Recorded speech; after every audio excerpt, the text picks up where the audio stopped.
Hi everyone, welcome back to Dimitra's Dishes. So today I'm going to be teaching you how to make Revithada. Revithada is a baked chickpea stew. It was requested shortly after I shared with you my lemony chickpea soup recipe. This is delicious, it's vegan, it can feed a large group of people, it's inexpensive, and it's so nutritious and full of flavor. We're going to go over the ingredients and then we're going to get started. Some dried oregano, an onion, salt, black pepper, some carrots, whole garlic, crushed tomatoes, a little bit of sugar, and for the garnish, some feta cheese and scallions, or you could use parsley. So this recipe starts off the night before. It starts using some fresh, uncooked chickpeas. You're going to want to soak them in water overnight or for at least 6 to 8 hours. In the morning, drain that water out. Put the chickpeas in a pot. Chickpeas are also known as garbanzo beans.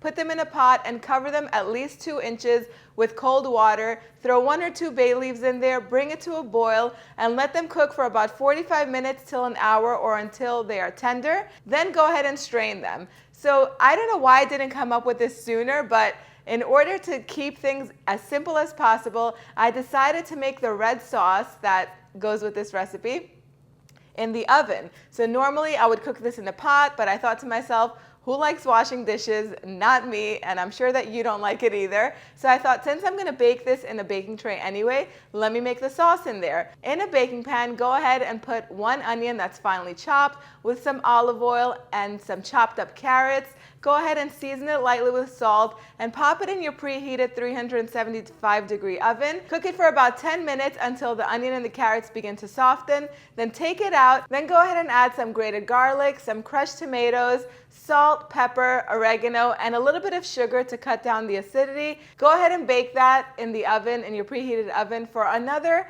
about 15 to 20 minutes or until the sauce begins to thicken. Make sure you don't waste any of that sauce if you're using the crushed tomatoes. Put about 2 cups of water in there, which you're going to need that water later on when the chickpeas bake, in the can, so we don't waste any of that goodness. If you're not using canned tomatoes, that's fine. You can go ahead and grate about 28 ounces of tomatoes and just set them aside and use those, and just follow the recipe as usual. Once the pan comes out of the oven, the sauce should be nice and thick. And then at this point, once the chickpeas are ready, you want to add the drained chickpeas in the pan. Add the water with whatever juices are left from the canned tomatoes also in the pan. Season it with some salt and pepper. Go ahead and give it a taste and see if it needs a little bit more salt, pepper, if it needs a little bit more sugar, and then pop it back in the oven at 375 degrees, uncovered, for about 45 minutes to an hour until the sauce thickens and the chickpeas are totally cooked. I'm going to show you what that looks like as soon as they come out. So my Revithada was ready in 45 minutes. I'm going to go ahead and garnish it with the sliced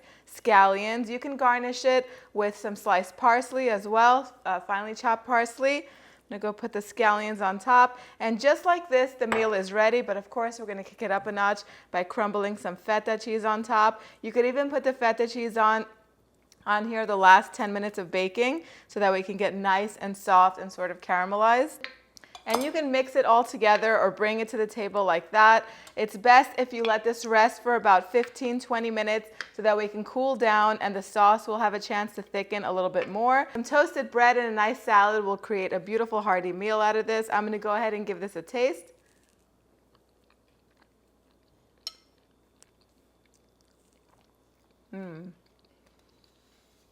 So rich, so flavorful.